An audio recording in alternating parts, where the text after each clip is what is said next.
What's up, friends? And I am so glad you joined for this episode. Today, I'm going to talk about starting and running a profitable service based business, which is what I do for most of my time. And by service based, I mean that you're providing a service like coaching, consulting, marketing, rather than a product like a book. And I have both in my business, but I like to share lessons learned from lived experiences. And my experience on the product side is about an inch deep right now. It's something new and I'm learning a lot, but I can't tell you yet what leads to success or failure. So I don't have full lessons learned. So I want to stick with what I know better, which is the service side of a business. And so just for context, as many of you all know, I worked for other organizations for about 20 years after getting my PhD in industrial and organizational psychology. So, all of the organizations I worked for were pretty large, Fortune 500, Fortune 100 type organizations. And in all of them, I worked in human resources, training and development, organizational development, talent management type roles. And then about 6 years ago, I launched a consulting business that focused on doing a lot of those same things that I'd done throughout my career. And so really from the time I launched the business, I started taking down lessons I was learning because the business process was just so interesting to me. And I always had this idea of starting maybe a blog about new business owners or, doing something with it. And so I'm super excited about this because this is my chance to share some of the lessons I took down and learned over the last kind of 6.5 years. And I've grouped these lessons into three categories. So ideas and lessons learned, the joy and the pain of starting a service-based business. And when I think about lessons learned, it's just things I've learned, but I'm also going to share some of my favorite resources, which are books that relate to that lesson. And, a lot of times I learn something from a book or a podcast or a conversation with someone, and then I figured out how to apply it. So I'm going to share the resource I initially got it from and also how I've applied it. The joy, what I've loved most about starting and running this business, and then also the pain, what's been most challenging, and partly what I miss about my roles in organizations when I was working for, someone else's organization. Because there does seem to be a lot of focus right now on starting businesses, which I think is great and amazing. And I also know that for myself, I could not have started this business successfully without all my time in those organizations. I love my roles. I learned so much from a knowledge standpoint, a growth, what my strengths and opportunities were. I built a network. I honed my skills. So my time in organizations was actually amazing. And I really value both. And still now I do subcontracting for some larger organizations, primarily because you just learn so much when you get to work for kind of people who are doing it at a bigger level. And doing other things. It's just such a great learning experience. So I want to share the lessons learned, the joy and the pain, so you can figure out what's right for you. So whether you are a business owner or you're thinking of starting a business or you were just ever interested in what it's like to run a service-based business, then this episode is for you. Because again, I'm going to share the lessons, the joy, the pain, and honestly, even the preparation for this felt somewhat cathartic. So, I look forward to sharing with you those things throughout this episode. Now available. You deserve to love your job. How to find your purpose and enjoy your life. You may not have learned this growing up, but you deserve to love your job. You will spend more time at work than in any other activity in your life, and you deserve to love it. Research tells us that people who love their work are twice as likely to enjoy their life. This book will help you create a blueprint to help you fulfill your purpose, love your job, and live the life you were designed to live. Now available at Amazon. So I'll start with the lessons learned and some of my favorite resources related to it.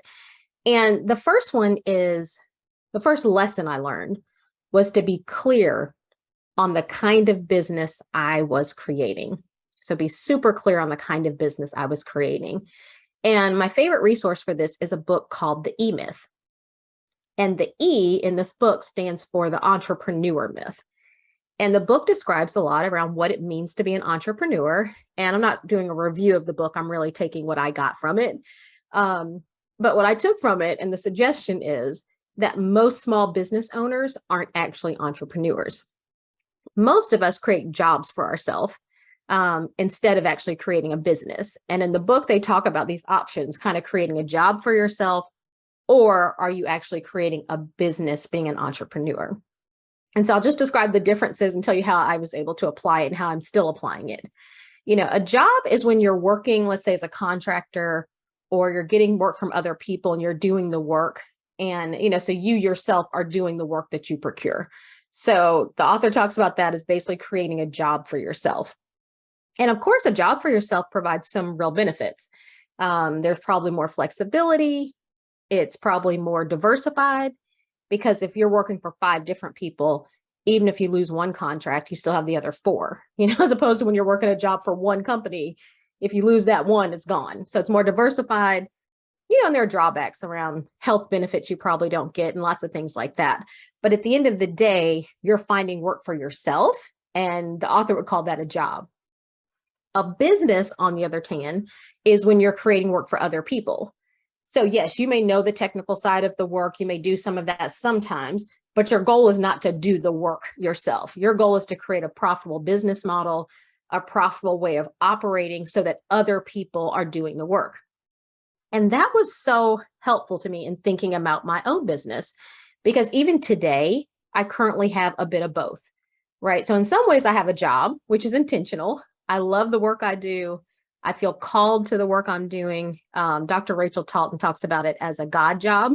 And I feel like coaching is a part of my God job. A lot of the work I do, I just feel called to do it. So yes, in some ways, I want to create work for myself because it's the work I feel called to do. But in other ways, I've created a business. I have tools and way of working and processes, so I can hire people to help with different aspects of the work, whether it's the coaching work, for clients that maybe I can't serve, or other aspects of the business. And I'm leaning even further in that direction as I work on some of the products I'm creating. So in some ways I have a job, and in some ways I have a business. And regardless really of what you're looking to create, a job or a business, it's super important to be clear about what your goal is and what the benefits and drawbacks are of each one. So I'll just tell you a little bit about what I've seen as the benefits and drawbacks. The first one is when you have a job that you've created for yourself, unless you're able to automate that job through, I don't know, AI or some kind of, other automation, then you're probably the one doing the work. And when you're doing the work, your financials are, are limited based on how much work you can do. So how many hours can I put in is going to be directly related to how much money I can make. And that was one of the lessons that led me to say pretty early on, I think like in the first year of being in business, that I realized I've created a job for myself. This isn't a business because I don't have an ability to scale it. So, there are benefits of a job, but the drawback usually is that you're capped. You're capped on both your finances and you're capped on your reach, and you are very tied into the work. With a business, you're hiring other people to do the work, which is what I learned. So my financials, my reach, there's really no cap to it because it's not limited by the hours I can put in that particular area. So the biggest lesson from this, I guess, is to say, be clear about the type of business you're creating. Be honest about the benefits and drawbacks of whatever model you're putting in place. And then just be committed to revising it as you learn and grow. When I first started the business, I really wanted to do it myself, because one of the things I was looking for, I learned later, I didn't really value this as much as I thought, but I thought I was looking for freedom from, some of the responsibilities I had in the organization, whether it was people management, staff meetings, like all the things that come along with that. I thought I wanted freedom from that. So I didn't think I wanted a team. But it was pretty early on that I realized, one, I missed the team, and two, I was limiting my business. So just be clear on what it is you want, and create a model that works for you, and always go back to it so you can revise that model as you learn and grow and learn different things about what you want. Okay, my second lesson learned is to write it down and revisit it often. And this is also something I learned from my husband about just achieving big goals. So write it down and revisit it often. And definitely be clear on your financial goals, because that was a big piece for me. And as I talk about my book, my financial goals initially were super important to me. My husband and I had a financial plan in place before I started this business that was aligned to our retirement goals, just the things we wanted to do later in life, schooling for my daughter, the ability for us to give to others in the way we wanted to give. So, when I started the business, I wanted to make sure the financial metrics could be met because that was huge for me. That was essentially one of my deciding factors on whether or not I kept doing this as a business or I go back to working in an organization. So it was super important to me. And I know some people, and I've learned more now that I've been in business a while, met other people who are doing business differently. And there certainly are people, especially people with product based businesses or people that maybe got seed money to fund their business differently, that have time to create this profitable model, meaning they don't need to make money day one. Um, I actually needed and wanted to make money day one. Like that was my goal. And I wanted to make money as soon as possible because I was trying to replace essentially what I'd had in my organizational roles to make sure we still met our financial goals. So that really changed how I operate. I was super clear on that. I'm not saying that's right or wrong, but it was my reality. And I was clear on that. And that changed a lot about how I operated. So it meant I said yes to projects, lots of different kinds of projects, because I was just so happy to have them. I was like, yes, money coming in. I'm happy to do it. So I said yes to all kinds of projects. And I also didn't do a lot of what I would call fun business things that I wanted to do because I couldn't see the connection to, them being revenue generating. And one thing you'll find when you start a business is that there's a small business community. And I know in my community, I'll say for sure, I'm in the Dallas Fort Worth area. I'm guessing in yours that the small business community is super active. So whether it's your chamber of commerce, industry groups, networking groups, learning opportunities, workshops, opportunities to speak at different association meetings or to get involved with the school system, opportunities for small business owners and leaders really abound. And they are super fun. You get to meet other business owners, you get to learn from them. Sometimes you're pouring into them. And I love going to so many of those things. But in doing those things, initially, I met, several, at least a few business owners that weren't yet profitable. And that scared me because, again, I told you financial metrics were like number one for me initially. And so that scared me because I didn't even know that was possible, essentially. I didn't understand startups at the time and how there may be seed money. And so you have a longer time to be profitable. I didn't understand some of the investment strategies people were using. And then there are a lot of people who like being in business for different reasons other than the financials, meaning, maybe it was a passion business for them. Maybe they'd already retired. So it was extra income. And so maybe they wanted to make some money, but they weren't really focused on a certain amount. It was just lots of different reasons. And I quickly learned like their reality is not my reality. So that made me say no to a whole bunch of things that I thought would be fun, but just weren't contributing to the financial metrics and financial goals I'd set for myself. So being clear on that, again, not saying it's right or wrong, but clear on what's important to me, made it easier to decide, what I should be doing, what I shouldn't be doing, what I was going to say yes to, what I was going to say no to, until I became profitable and built up a cushion that allowed me to do some different kinds of things, invest in longer term strategies, invest more in just some of the development things for myself. So until that happened, I was super clear. So my lesson and my suggestion even is to write down your goals. And if your financial goals are one of those key metrics for you, especially that, making sure you have that listed. And, even I've grown in that because last year, might have been 2020, but I participated in the Goldman Sachs 10K small business program. And I learned so much about financials there that I even began forecasting my business, which I really hadn't done as much. I had goals, but I hadn't done the details to say, okay, how am I going to meet those goals? Like, how can I really forecast to make sure I'm going to meet those goals in the future? So write down your goals in a really detailed way, and then be clear on the other goals too. So financial metrics are super important for me. But, now I have other goals in the business that are also super important to me. Yes, I want to meet the financial goals, but I also want to live my life in a certain way. I've had this goal of having a 4-week sabbatical really for the last couple of years. COVID came in and kind of messed that up because my goal was to take the sabbatical in another country and work from that other country for about 4 weeks or so. And not do a lot of work, maybe a few meetings, but primarily take it as a sabbatical. And COVID messed that plan up for me a bit. And I'm not quite there yet, but this year I am able to take a few 2-week sabbaticals, which have been amazing. And that's one of my goals. But I have to set up the business so it could operate with me, not being around very much for 2 weeks. So I say all that to say the lesson in that was just to be super clear on your goals and what it is you're looking for. And then the part 2 of that is to revise it often.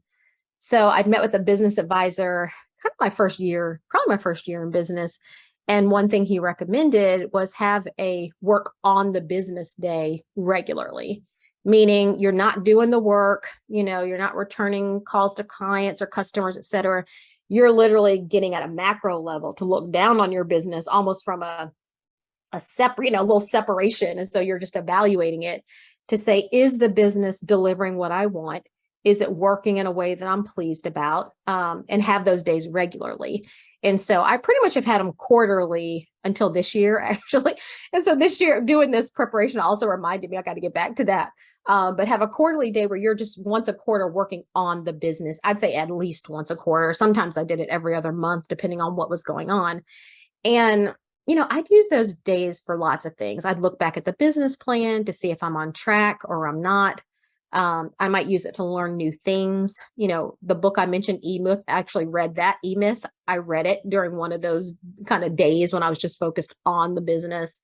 I've used it to drive to lakes, just to sit by the lake and think about my business and my life. And are they well, aligned in terms of what I'm looking for? So write it down, be super clear and honest about what's important to you. It's your business. So be honest about what's important to you and then revisit it often. So that's the second lesson. Write it down, revisit it often. My next lesson learned is to take on the lens of your customer, your client, whoever's purchasing things from your business. So I remember it was probably year 2, maybe in the business. And I'd signed up for a coaching session with a kind of a business, they offered business coaching. And they asked me to send them all my things before we had the coaching session, like my website and what my business was about and, all these things. And I remember in that session, the person said something so helpful to me, which is they'd gone to my website and they said, I don't understand your business.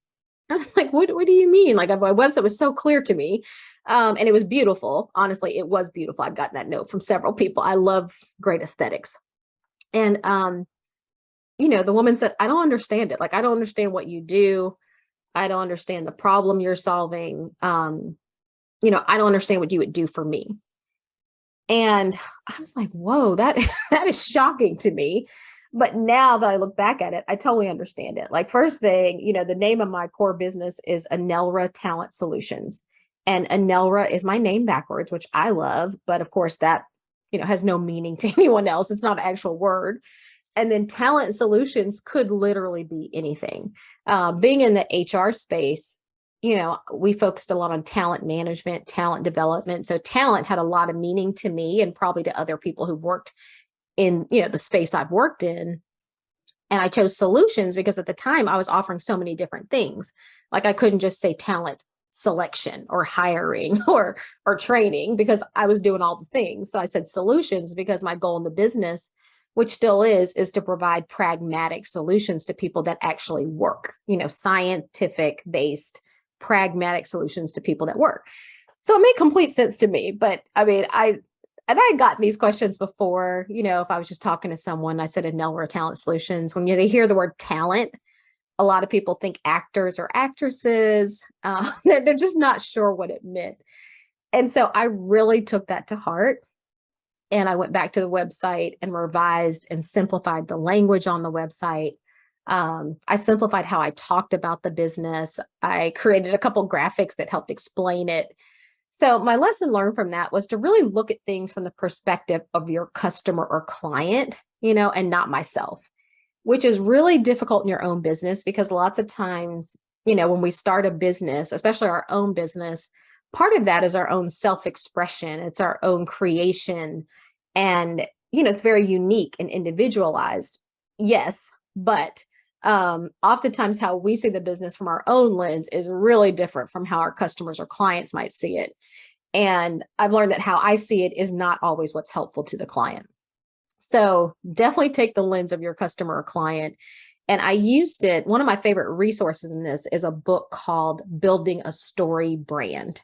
Building a Story Brand. And story brand, I think, is all one word.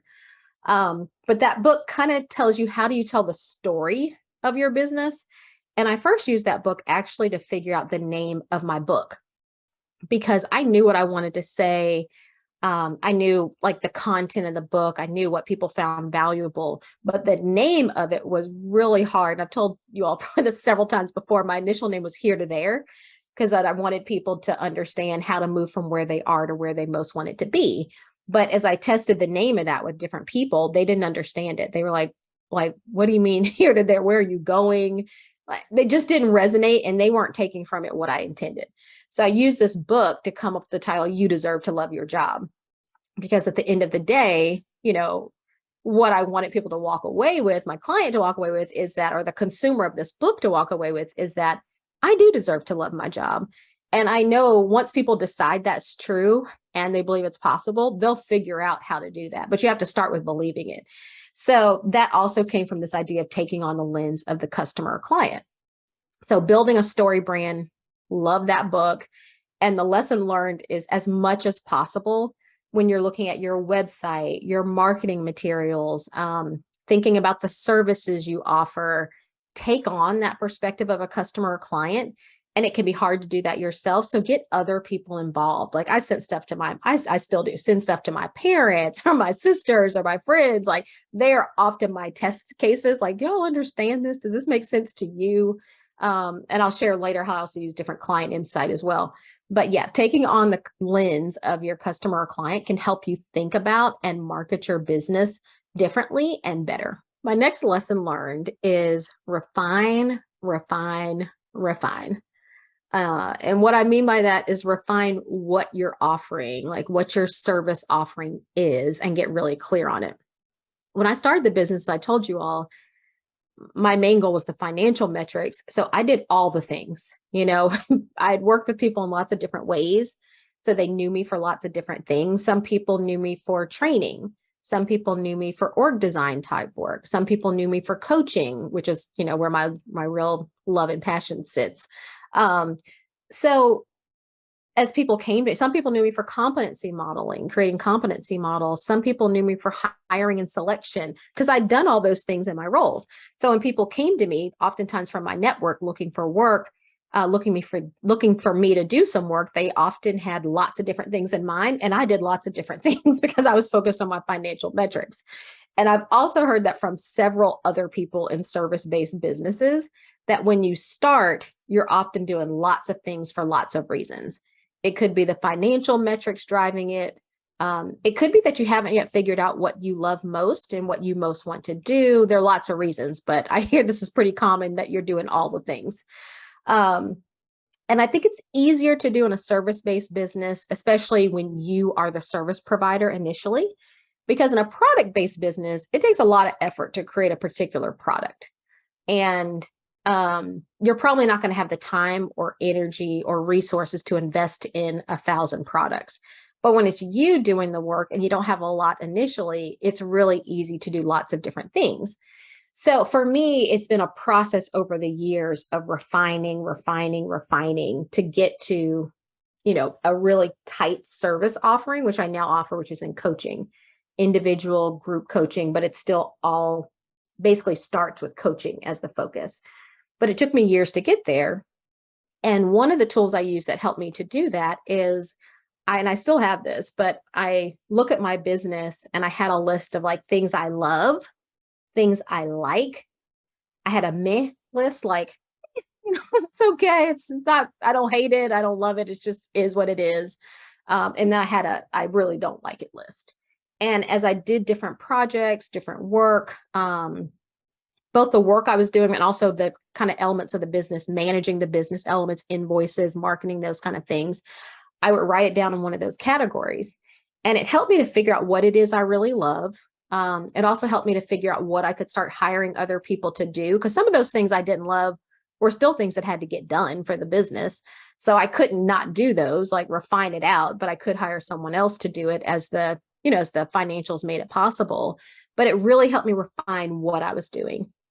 And around the end of 2020, I made the biggest refinement. And I decided that as a business, we were only going to focus on coaching engagements. Might be individual, team, group, but this kind of consulting side, service-based side of the business was only going to focus on coaching. And at the time, I was doing a lot of coaching, but coaching was not my most profitable element of the business.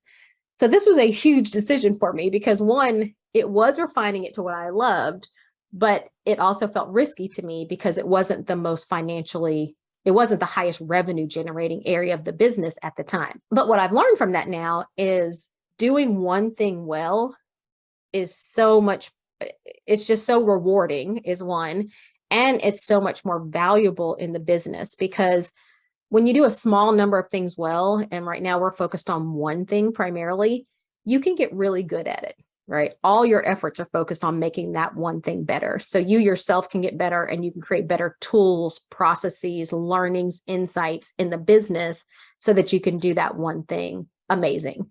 You can create better operational processes around it. So as you hire other people to do it, you have ways of doing it that you can help them understand. And then I learned from a marketing aspect that it's way easier to market one thing than 1,000 things. So as you talk to people, and as I talk to people about what I do, coaching is super easy to explain. When I was doing, talent solutions, that took some time. It was like, I couldn't just say, this is what I do. I'd be like, these are the kinds of things I do. What are you looking for? But coaching is very easy to explain. So I think it makes me better in marketing the business as well. And that side of the business has grown. Like that side of the business has grown, is continuing to grow because I think it's just easier to market one thing. And toward the end of this year, early next year, we're going to kind of redo the branding so that we can, be even better in showcasing that. So this was a timing thing for me. I couldn't have done this year one in the business, one, because of really, I didn't know this is what I wanted to do. And I didn't know this was the area I wanted to build a business around. There were some other things I'd done where even after I did it and it was successful, I was thinking, I don't want to do that again. So I definitely don't want to build a whole business around it where I have now other people doing the same work I didn't even want to do. Like I couldn't get excited about that. Coaching, I can get super excited about. So my lesson learned is refine as much as you can. And that doesn't mean you have to do one thing. Like I'm doing coaching on the kind of service side of the business. But as you know, I have the book that I'm writing on. We have the podcast. There are other elements I'm doing, but they're still all related to the coaching side of the business. So I guess challenge yourself to refine, not saying you can refine day one because you may not have enough information to do it, but continually challenge yourself to refine. And even recently, I've started refining on just the type of coaching that I do versus the type of coaching that other people on our team might do. So I'm still refining even within that. And that has been super helpful, I think, to me, in one, having more confidence in what I'm doing and being able to do it in at a higher level for my clients and customers. So refine, refine, refine. My next lesson learned in this service-based business is that being busy is not the goal. And I feel like there's so much more discussion around this than there used to be. But still, this idea is countercultural.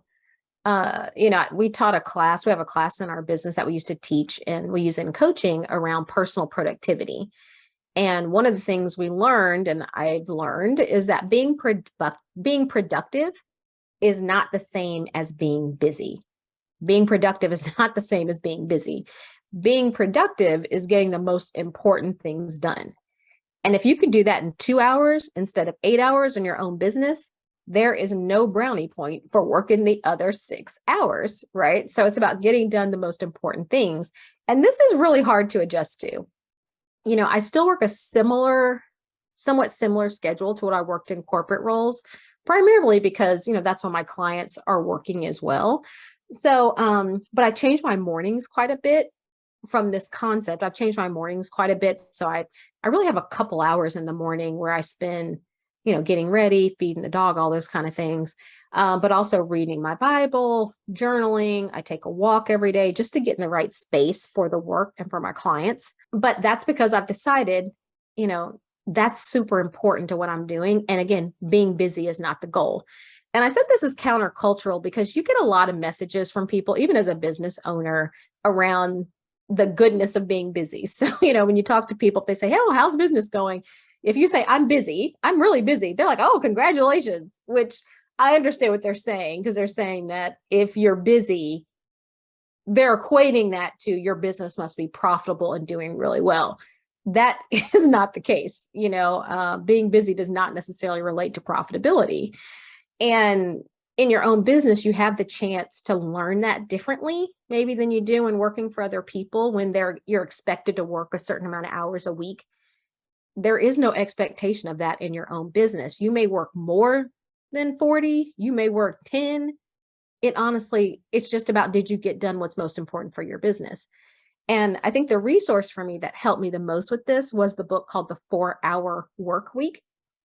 And when I talk to other people that read the book as well, I don't think most people walk away actually having a 4 hour work week. The author is amazing in kind of how he teaches you how to set up your business and to make things automated and lots of great ideas.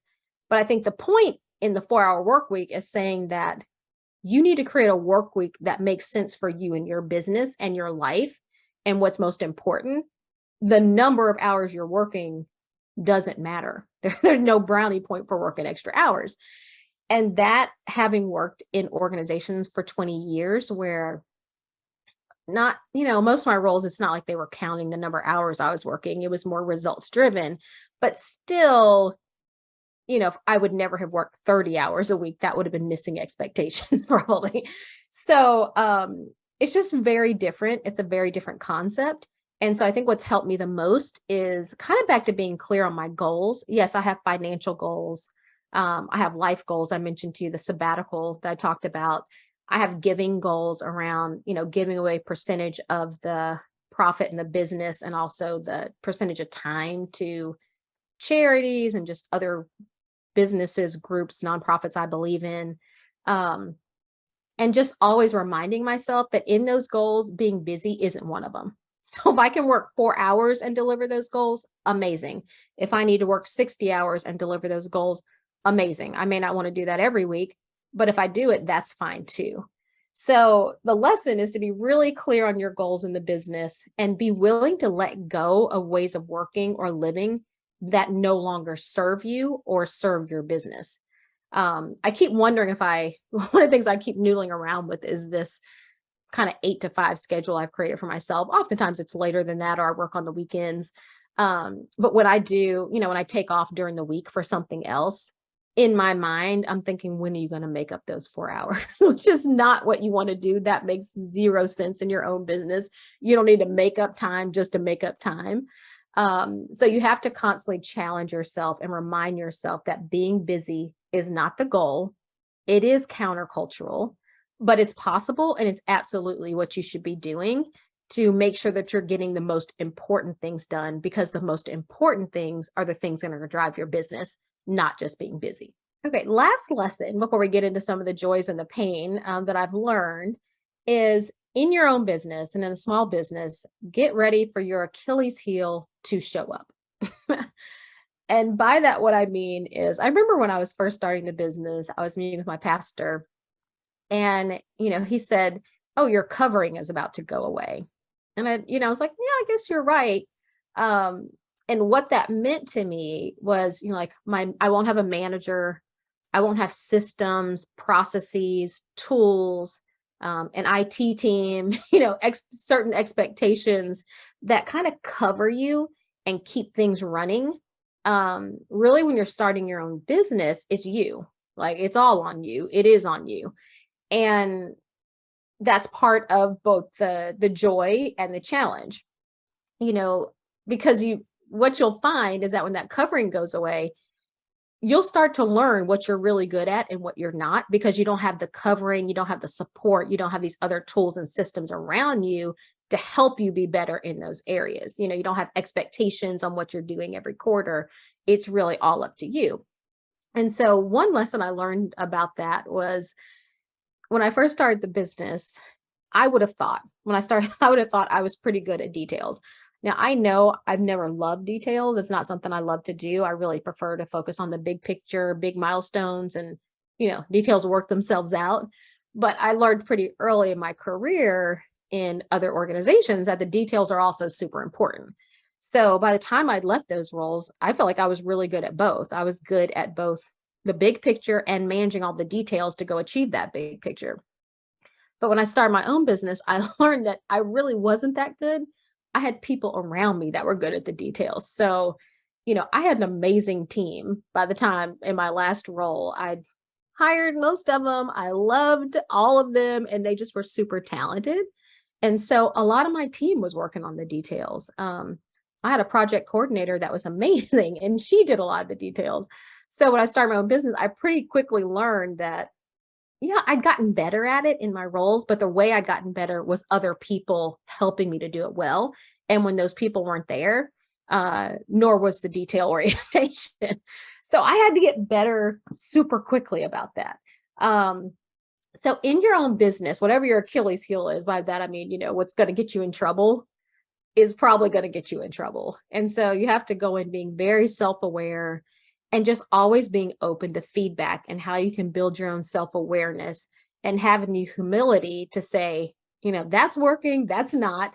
I'm good at this, I'm really terrible at that, and figuring out how you shore that up, whether that's your own skill development, whether it's bringing other people or tools to support you, new ways of working, like what is it that's going to help you be better in that area, and how do you operate just with a lot of humility and openness to figuring out what you can, what you're good at and what you're not. I love, one of the things John Maxwell said is, who's a pastor, I'm sure he's a pastor, but he's I guess, a Christian author and coach of different business leaders and does a lot of training. And one of the things he says is the leader is the cap, meaning the competence, the abilities of that leader is going to cap the work of that team. And that's absolutely true in your business too. You are the cap. So you have to be operating at a very high level, a high level of humility, a high level of willing to learn and grow so that your business underneath you can essentially do the same thing. So I've used a few ways to seek feedback and then really take it to heart as well. One thing I did, and I've done it before as well, but even in writing the book, there's an activity in the book that I recommend people do. And it's basically you're asking other people for what they value most about you and what they think you can work on. And so I sent out emails to people I worked with closely and asked them, like, what do I do well and what can I work on? And several people didn't even want to complete it because, people don't like giving feedback, but I was able to badger people enough to do it. My husband did it too, which was helpful. And their feedback was so kind, honestly, and it was so softly written. I had to sometimes follow up and say, do you mean this? Do you mean that? Just to get the details. But that feedback helped me immensely. It helped me be a better coach. It helped me stop doing some things in the business, start doing other things. So seeking feedback regularly from the people who know you well is, one way to overcome these challenges that we all have in our own development. Something else I do is after every coaching engagement or consulting engagement before, we definitely send surveys to our clients to find out, what did you value the most and what do you wish would have been different, or how can we improve? How can we get better? So that's super helpful. And, I also really think deeply if I don't get the business for something. So, if we don't get the contract, then asking, a lot of times people will actually tell you, can you tell me some, insight on why you selected someone else? Like that's really helpful. Or thinking about it yourself, trying to probe on, okay, why do we think we might not have gotten that particular contract or that particular business? Again, that helps you understand the strengths and opportunities in yourself as a leader, and also the strengths and opportunities in your business. Because whatever your opportunity is as a leader, it's probably going to show up in your business. So you have to get ready to learn that, be really humble about it, grateful for the learning, not judge yourself for it or feel bad about it. Everyone has things they're working on, but be willing to put something in place to make that better, whether that's hiring someone else, or just getting better at it yourself. So my last, my lesson learned in that is, when you're operating for yourself, the covering's gone, and you have to open up yourself to being self-aware, open to feedback, and figuring out how to change and grow in areas as needed. You all know I read a ton of books, I watch podcasts, I watch YouTube videos, I take classes. And so one of the positive opportunities in your own business is the opportunity to create the best version of yourself. And so I think that's what's required to have a business that is profitable and growing in the direction you want it to. So the next section I want to talk about are some of the joys, pretty quickly, and then some of the pains of owning and leading your own kind of service-based business. And I have 3 joys and 3 pains to share. So the first joy is just the flexibility. Every year I think about how my calendar worked for that year, and I look forward to what's ahead for me for the next year. And I set up a calendar that makes sense for all the things I have in my life, my family things, my business things, the community things, my own faith and spiritual development. I create a calendar that works for what, you don't know all things, but for the things I know that are coming in that next year. And that's something I'm able to do as, in my own business that I really didn't have as much flexibility to do in the roles when I was working for other organizations. And, just a couple ways I've done that. I remember the year my daughter graduated from high school, I really wanted to be fully present for that time. We had a lot of people coming in town. We had a party. There were lots of events associated with it. And I wanted to be able to work and plan and, lay things out well, and also really enjoy the moment as well, not just be stressed and overworked and tired and not be able to enjoy the moment. So I took off probably like 3 weeks during that time. Both leading up to it and a little time after. I had a few meetings, but I pretty much blocked 3 weeks, and I was like, I'm just going to focus on graduation festivities. And it was fun. And I even now remember that time as just such a joyful time. It's really one of the pivot points in my life. Like, that's how joyful it was. And I won't get into the details of why, but it was amazing. So that's the kind of thing that being in your own business, you're able to do, is you're able to manage your calendar and life with so much flexibility that for me, that's huge. And it's one of my biggest joys. To be able to look at all the things in my life and create space and time for those is, definitely a joy. So that's one. The second one is the ability to create, because at its heart, a small business, any business, is about creating and creating value and creating offerings and services and ways of doing business and innovating. It's a lot about creating, and I love creating. I consider myself a creative person, which I think of as being different than an artistic person. So, meaning I'm not saying that everything I create is amazing and beautiful and all those things, but I like to draw, I like to color. I tried sewing, realized I'm not that great at it, but I've tried it. I like to dance. I like being in creative activities. And with your business, I'm able to provide, create in an area I love, which is the work I do. So one of my other joys in this business is just the creative outlet that it offers me. It has been so much fun. It gives me so much energy, and it's absolutely one of the greatest joys I have. So the creative aspect is one. And then the last one that I would say from a joy standpoint is just the ability to hire and work with people I love and adore. Now this is easier early on in the business, probably. Initially, it gets harder as you move forward because you don't always know people as well. You still can do that, but it's harder to find, make sure you're finding those people. But, the vast majority of the people I've had a chance to work with and hire were people that I've known before, or maybe I met them through someone else. And I've been able to hire and work with people I literally love and adore. So they are the kind of people, they are the people I go to lunch with. I would go to a party with. I would spend my personal voluntary time with all of these people. And that has been a joy. It actually was similar for me in my last couple roles that I had in organizations as well, because I just had amazing teams. So I'd had that experience before, and it's one you can recreate in your own business as well. Because when you work in other organizations, while you can create that sometimes you're on a team with people that just, it's tough to work with. And that challenges you in other ways and grows you in other ways too. So I'm also glad I had those experiences. But most experiences for me in the small business side have been just creating, working with, partnering with people I just love spending time with. And that is absolutely another one of the joys. So I don't want to share the joys without sharing the pains as well, because I said I wanted to share some just things to consider if you're considering starting a business, or it's just something you want to learn more about. And one of the pains I've had, and this is going to sound probably odd for someone working in an organization, and it's not something I ever thought I would say, but I remember being a couple years into the business and thinking, I just wish I had some performance objectives. Like, just tell me what to do, please. Because in your own business, you make so many decisions.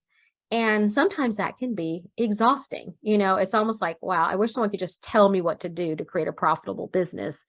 So I can just do that. I could just focus on executing as opposed to deciding.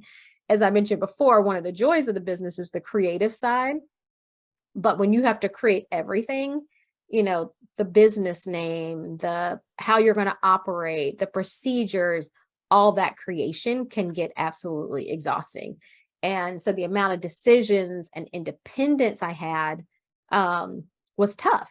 And so it requires you to get really comfortable making decisions, to build a lot of self-confidence in your own decisions and the advisors that you have around you. So you don't have to make it yourself.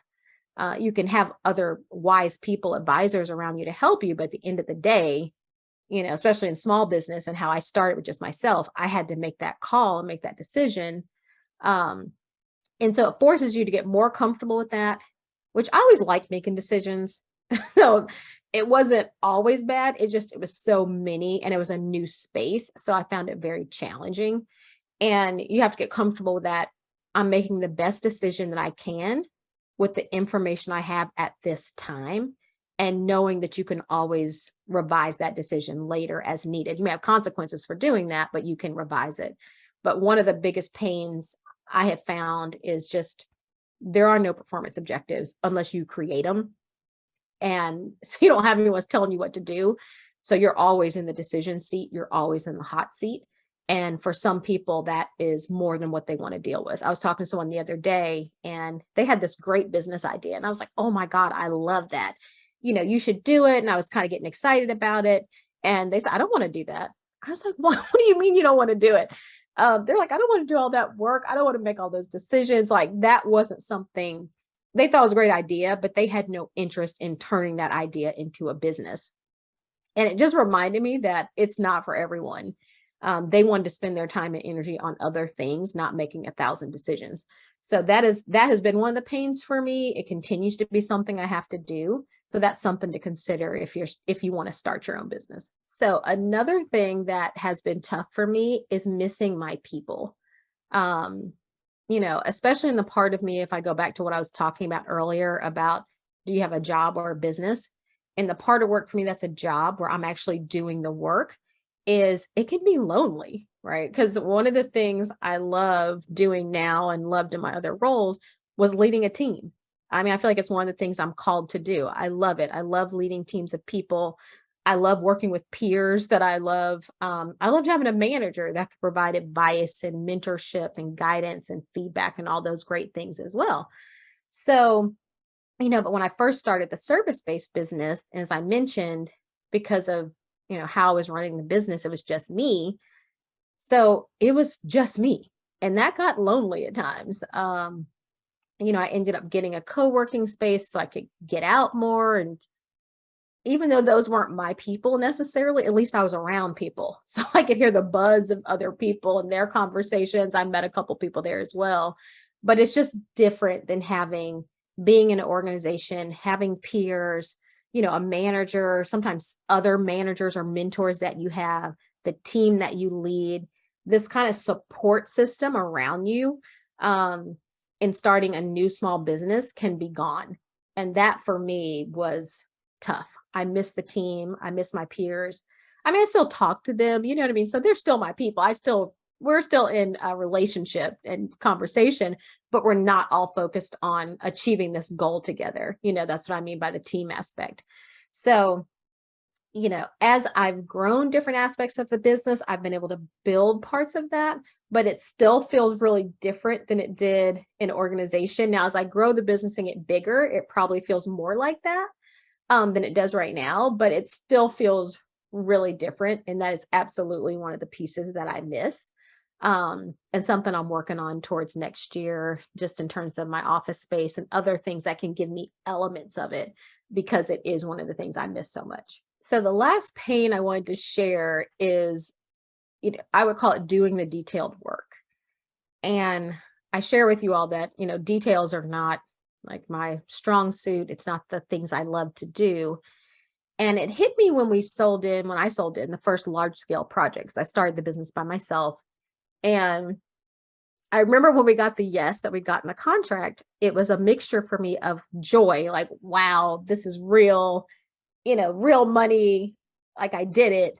And then fear or surprise, like, but who's going to do this work? Because if you have a path that was similar to mine and maybe you spent a lot of time in different organizational roles, by the time I left my last organizational role, as I mentioned, I had a team. I had a team of people I was leading. I had peers. I had managers. We had other teams doing other work, right? So we had an IT team and a marketing team and people doing design. I had some consultants I was working with. It's this whole team of people. Um, so when I sold the project, it was like a sharp realization that, oh my gosh, I have to do all this work. And I hadn't done all the work for a project in a long time. And so now I understand too why some companies, when they're doing hiring interviews, they want to know the type of company you work for. Because they want to know, have you been with one or two people where you got to do it all? Or have you been with 50 people where you're doing some of it, but it's a lot of other people doing stuff too? Because those are two very different ways of working. So for me, I'd gotten used to kicking off work, supporting work, doing some of the work with other people, but not doing all the work. And, when you're in your own business, that's an element of it. Doing the work, hands on keyboard, doing the work is absolutely an element of it. And even today, aspects of the business that I've grown, there are still times where, as I mentioned, the creation part of that creation is hands on keyboard doing the work, where I'm literally thinking of new processes or new ideas, figuring out new operating procedures, just doing a lot of the thinking, laying it out, hands on keyboard type of work. And for me, that was honestly a surprise for me. I don't know if I'd really thought through that in starting the business, like how different that was going to be in terms of how I spent my time. So I would recommend really thinking about, if I'm in this business, or as I grow this business, or whatever big, direction your business may be taking, like, how am I going to be spending my time? And is that appealing to me? Because I'd not thought through that enough. So that first year, I don't know, year and a half or so, I mean, I just had so much hands-on keyboard type work that I was doing that I kind of felt like in some ways I'd taken a step back in a way. Like I was back to doing things I hadn't done in a while, like, A to Z. Even though in other ways I was doing other elements around selling in the business, the strategic elements of it, but I was kind of doing the other things too. So just be clear as you think about a business that you're growing or starting. Um, how my days going to be spent? If this work is getting done in the way I want it to get done, who's doing it? And how am I going to be spending my time? Because that was a real wake up call for me. And even today, as like I start new things, it requires me to go block off time and just get like super into the details of something before I can pull up from it. And because that's not something I love to do, that has been a pain point for me that I've had to just, kind of suck it up and do it anyway, because it's important to me, but it's not something that I would call my favorite thing to do in the business. So I hope this episode was helpful to you if you've ever considered starting a service-based business, If you're currently running a service-based business or just want to know, just interested in learning more about how small businesses work, these are definitely my experiences. And I think they relate to certainly the experiences of other people that I've interacted with as well. So I hope they're helpful to you as you just learn more about small business and especially service-based small businesses. So as always, I'd love to stay connected. You can find me on Instagram at Arlene_pace_green. I'd love to hear from you. And until next time, be well.